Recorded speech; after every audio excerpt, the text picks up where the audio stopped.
analisa itu ada dua jenis, ada top down dengan bottom up.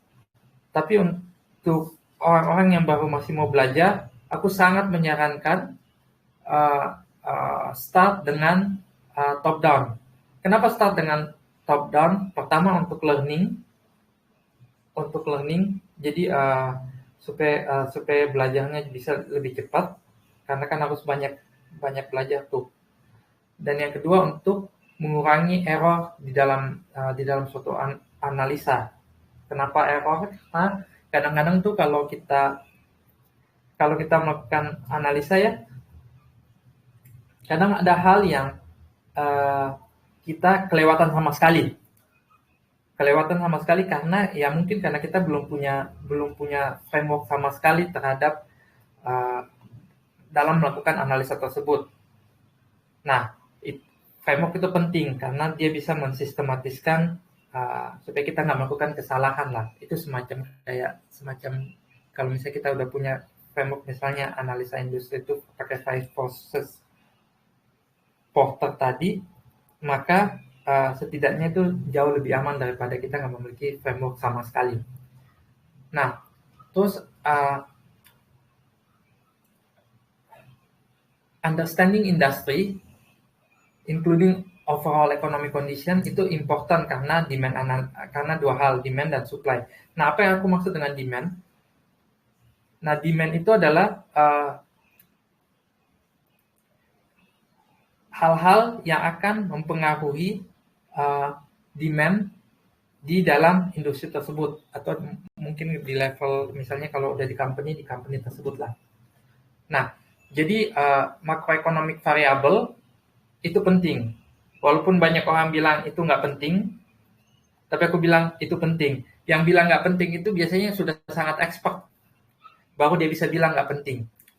Karena dia sudah sangat tahu. Warren Buffett itu dulu kayaknya aku sering baca deh, Mama bilang nggak perlu analisa makroekonomi karena itu nggak penting. Ya dia Warren Buffett ngomong untuk dirinya sendiri, bukan untuk konsumsi umum. Nah, makroekonomi itu penting karena beberapa variabel di makroekonomik itu benar-benar mempengaruhi industri sales. Contoh, properti, interest rate itu, proyeksi terhadap interest rate itu benar-benar sangat mempengaruhi penjualan di properti. Jadi kalau makroekonomik intinya itu penting. Nah, tapi makroekonomik kan itu banyak dan umumnya sifatnya itu lagging. Lagging itu artinya dia tidak indikator tersebut tidak bisa digunakan sudah terjadi dan tidak bisa digunakan untuk memproyeksi di masa mendatang. Nah,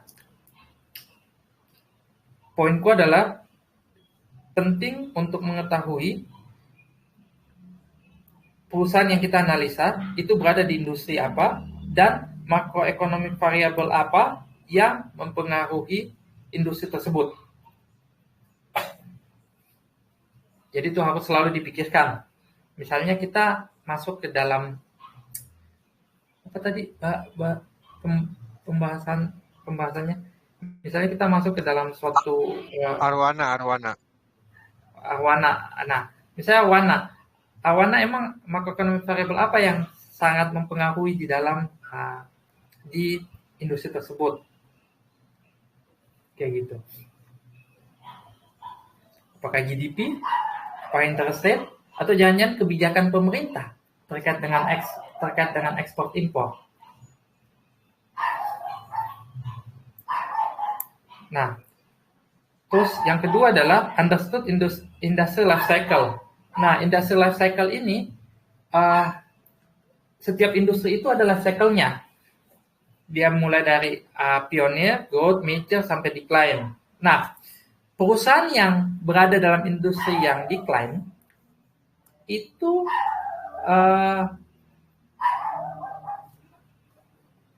umumnya dia pasti akan ngikutin tren daripada industri tersebut.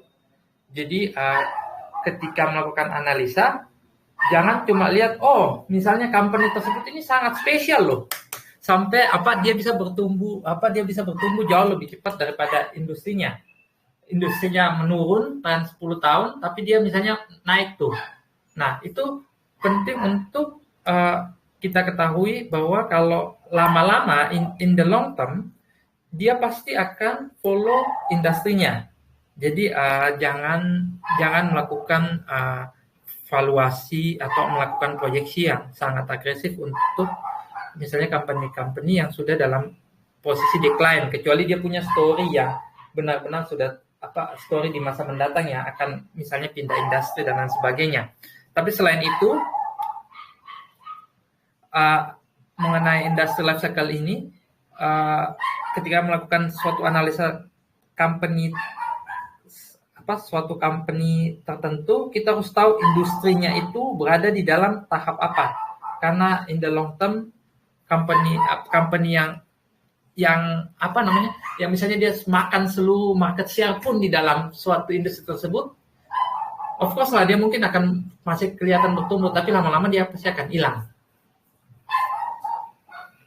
Khususnya untuk pemain-pemain stok yang butuh investasi jangka panjang, ini perlu diperhatiin. Ada pertanyaan? Ini contohnya BTPS ya? Gimana tuh Om Jim? Coba cerita. Makro kan? Iya.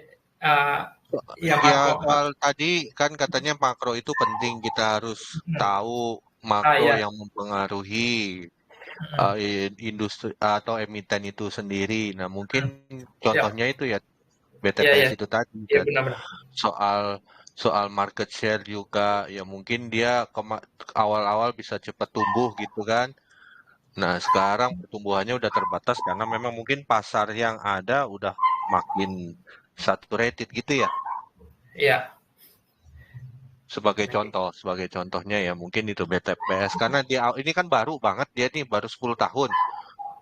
Dan dia mulai saat easy money gitu kan. Jadi pertumbuhannya bisa kelihatan tinggi sekali, dan tiba-tiba makronya berubah, tidak lagi easy money, malah likuiditasnya udah berubah drastis. Terus juga mungkin ya setelah 10 tahun dia agresif, pasarnya semakin banyak yang makin unbankable gitu ya. Ya, benar. Bisa nggak begitu contohnya? Bisa. Oke. Ada lagi yang mau nambahin nggak?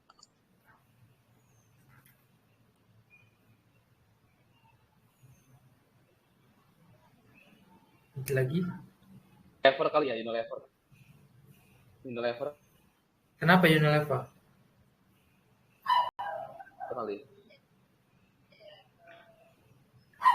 Ya, betul. Si stok lu bilang Bluebird. Market cap-nya kalau besar. Terus dia udah room of grow-nya udah ada apa? Atas.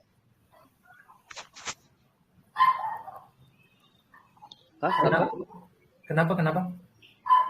Halo? Market cap-nya terlalu besar, ya nggak? Ya, mungkin Unilever dia udah terbatas pertumbuhannya, jadi ya market cap-nya ya saya nggak tahu market cap-nya nggak diperhatiin, cuman setahu saya Unilever itu dia masalah katanya nggak bisa ekspor ya produknya ke luar ya, jadi udah di Indonesia aja. Jadi ya karena dia sudah jadi market leader, dia nggak bisa bertumbuh lagi, ya akhirnya ya decline gitu berikutnya ya, dan diambil marketnya sama main baru, contohnya ADS gitu ya. Oke, benar-benar.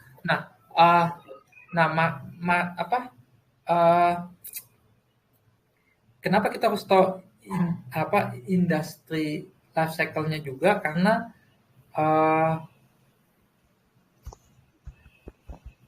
kalaupun company itu sangat bagus di dalam suatu industri tertentu dan dia bisa makan seluruh market share-nya di dalam industri tersebut, misalnya dia jadi market leader dari kecil, itu tapi kalau di dalam industri tersebut penjualannya menurun, lama-lama company tersebut juga pasti penjualannya pasti akan kena. Kayak gitu.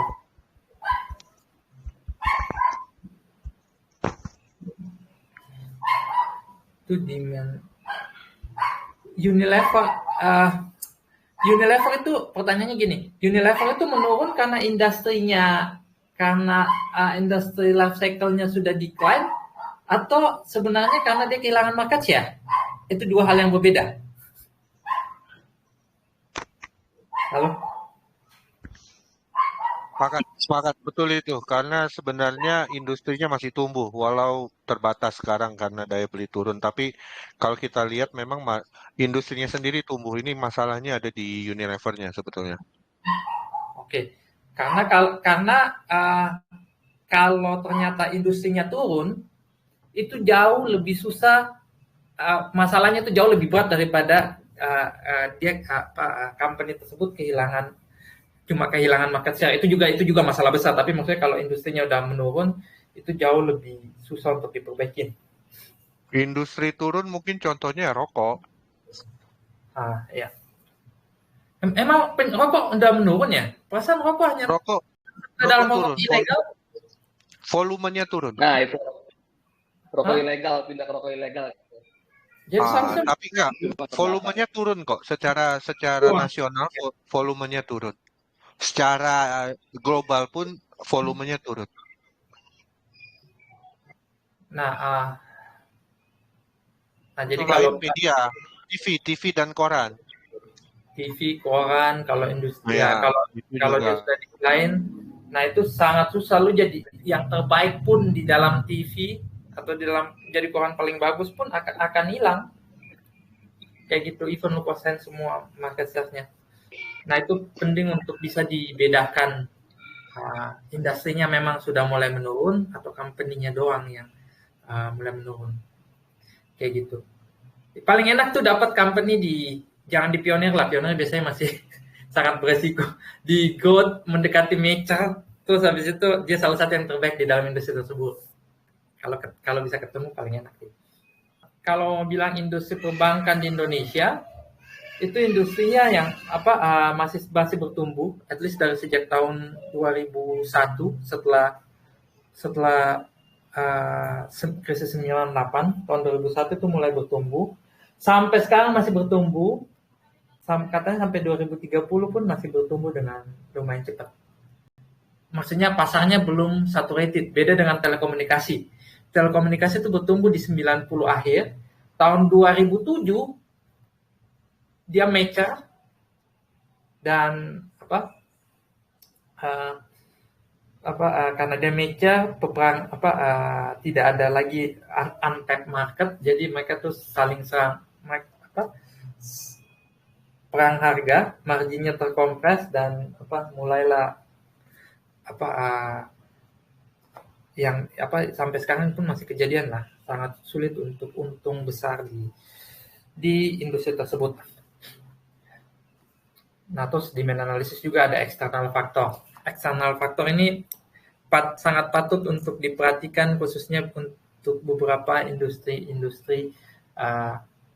tertentu atau sangat cyclical. Contohnya misalnya batu bara. External factor adalah global warming, dan setiap orang yang bilang bahwa dia masih bertumbuh, yes, dia masih bertumbuh, tapi seberapa besar pertumbuhannya dan seberapa cepat, maksudnya dia bisa bertumbuh itu karena mungkin pemain lain mulai ngurangin atau dia dapat market share, tapi at the end nanti pasti akan habis juga penjualannya, akan turun seiring dengan industri yang menurun.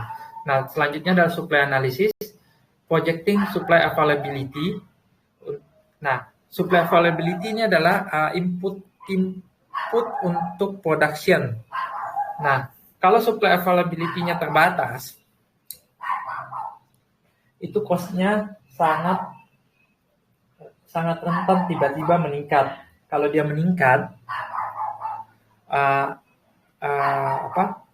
marginnya itu akan terkompres.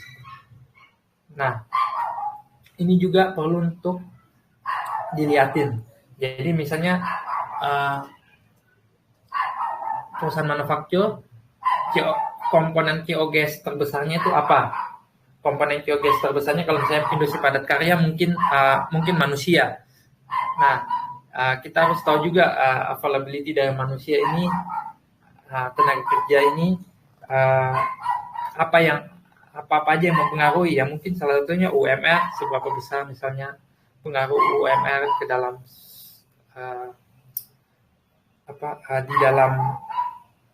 di dalam cost of production-nya tersebut, ataupun mungkin company yang membuat suatu barang di mana barang tersebut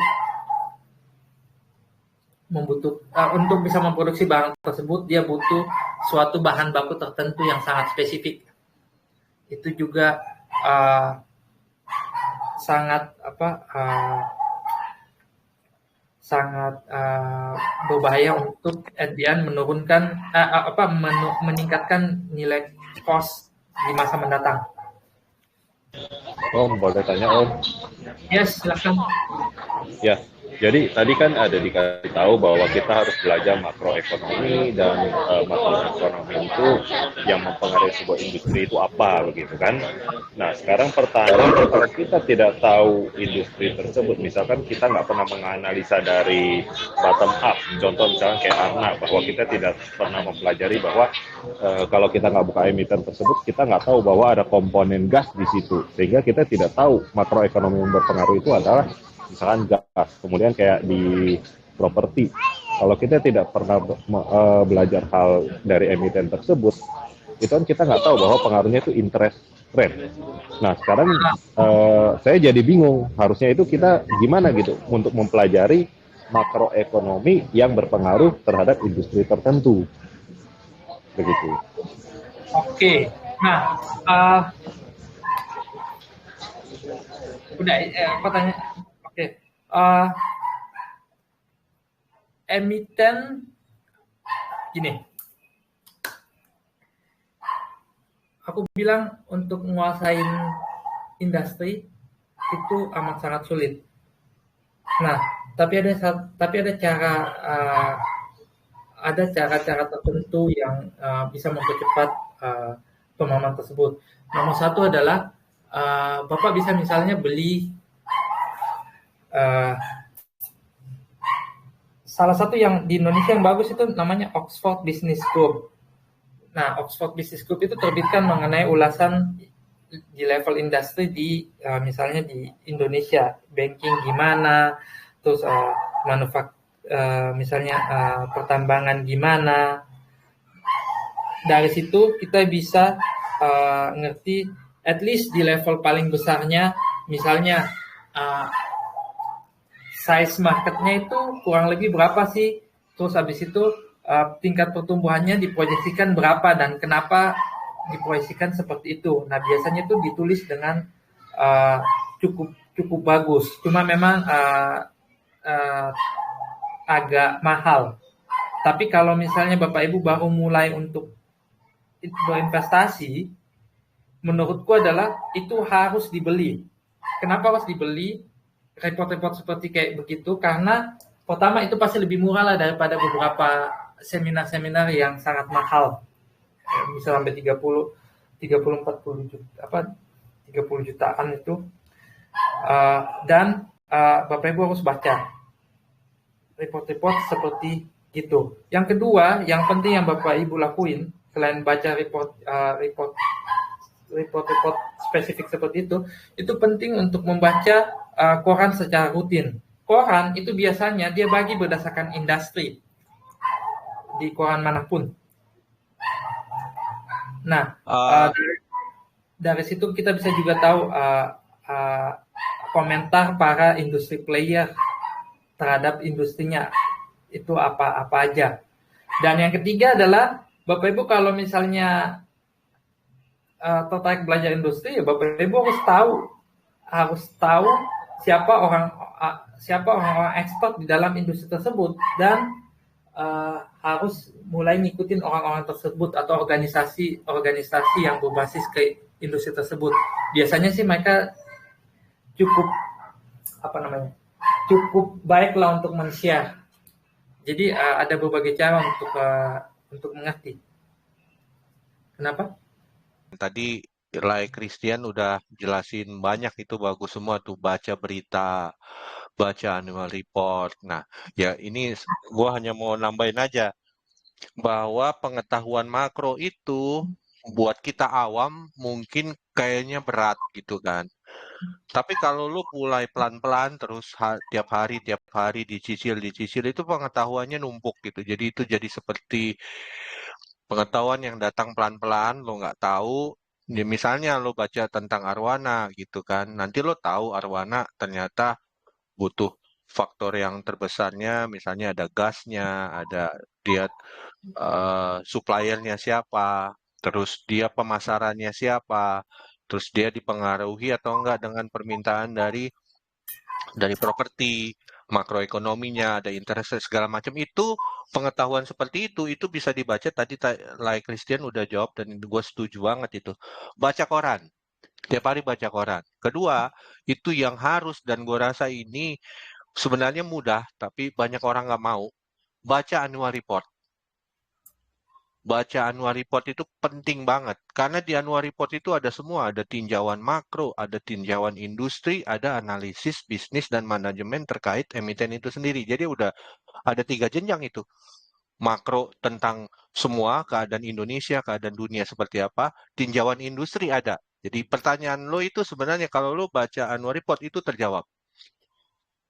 Coba baca analisis manajemen itu ada. Pertama dia pasti, itu udah pasti tuh. Analisis manajemen, tinjauan makroekonomi. Keduanya, tinjauan industri. Ketiga, baru tinjauan bisnis. Itu terkait dengan company-nya. Nah, dari situ nanti lo nangkep. Nah, setelah lo baca itu, baru nanti keluar banyak pertanyaan. Nah, makanya kan kita waktu lo bisa menemukan pertanyaan yang tepat, itu lebih mudah untuk mengetahui banyak hal. Jadi waktu lo baca sesuatu, itu coba bertanya sesuatu waktu membaca gitu loh. Biasakan mempertanyakan sesuatu, emang harga gas berapa normalnya? Nah, itu langsung kita cari tahu. Kayak gitu, itulah cara belajar. Nah, waktu si like Christian ini tadi sebut makro penting itu penting banget. Tapi yang tidak penting apa? Yang tidak penting adalah memprediksi makro, itu tidak penting. Tapi mengerti makro itu penting. Karena makro itu sebenarnya adalah logika dan psikologi. Gitu. Dan itu nanti benang merahnya satu-satu nyambung. Sekarang mungkin sulit, tapi dicoba pelan-pelan gitu ya. Pelan-pelan aja. Itu nanti tahu apa hubungannya tentang bond sama valuasi saham itu tahu. Tentang likuiditas tahu, tentang harga emas tahu, tentang komoditi tahu, kayak gitu. Itu nanti semua nyambung. Pelan-pelan pasti nyambung. Cara paling gampang apa? Baca annual report. Itu paling gampang. Tiap hari baca annual report. Kenapa? Itu tadi. Di dalam annual report itu, waktu lu loncat aja ke loncat. Kalau nggak mau baca dari awal gitu kan susah, mungkin baca visi dan misi. Ngapain sih? Gue nggak perlu kronologi saham, gue nggak perlu. Langsung aja loncat ke analisis dan analisis manajemen. Itu udah ada tinjauan makroekonomi, tinjauan industri, analisis bisnis emiten gitu. Itu pasti ada, nggak mungkin nggak ada. Itu aja sih yang mau gue tambahin. Oke. Cukup. Thank you, Lai. Jadi di annual report di bagian management discussion analysis itu mungkin satu-satunya dari annual report yang biasanya sangat diperhatikan untuk diperhatikan baik oleh emiten maupun oleh investor. Yang lainnya tuh majority banyak yang sama dengan tahun-tahun sebelumnya. Jadi tulisan di dalam MDA itu lumayan management discussion analysis itu lumayan bagus lah dan cukup terupdate. Terus, nah itu butuh waktu, itu memang benar, butuh waktu sangat banyak untuk mempelajari kalau dari satu-satu emiten. Belum lagi kalau emitennya ternyata ada yang emiten terlalu optimis atau ada yang terlalu pesimis. Nah, jadi kadang-kadang cukup memusingkan. Nah, Makanya penting untuk memiliki framework makro dan mikro yang cukup benar, cukup ini juga lah. Maksudnya nggak perlu dalam tapi cukup cukup komprehensif supaya tahu gitu hal-hal yang penting dan hal-hal yang penting di dalam makroekonomik itu. Nah, menurutku sih kalau Bapak Ibu punya waktu ya harus baca, harus ikut misalnya Coursera. Di Coursera itu ada. Terus habis itu kalau mau beli textbook itu yang paling bagus untuk ekonomi itu yang paling bagus, paling basic dan bisa dimengerti oleh misalnya di tingkat S1 itu bukunya pengarangnya namanya Michael Parkin. Itu buku textbook yang menurutku yang paling oke. Selain itu juga dia diadopsi di kurikulum CFA. Jadi itu benar-benar dia sudah kondens lah. Dengan ada satu lagi namanya, kalau mau yang cukup menarik dan cukup benar-benar menarik, adalah nama pengarangnya Gregory Mankiw kalau untuk ekonomi. Nah, khususnya untuk makroekonomi ya, Mankiw itu penulis buku textbook yang benar-benar sangat bagus. Jadi kalau Bapak Ibu mau pelajarin ya frameworknya ya pelajaran dari situ. Itu cuma 600 halaman dan I think tidak akan butuh waktu banyak lah. Mungkin di bawah 50 jam udah cukup bisa mengerti lah. Walaupun nggak menjadi expert tapi cukup mengerti. Terus setelah itu bisa tahu lebih. Dan itu kan mempelajari framework kan, itu walaupun penting tapi dia tidak akan bisa membuat kita benar-benar mengerti apa yang terjadi di dalam konteks Indonesia. Jadi penting untuk baca misalnya annual report, terus harus ngikutin dari koran. Dari koran itu lumayan oke. Untuk beberapa industri tertentu, beberapa industri lainnya sih memang ada susah cara di koran.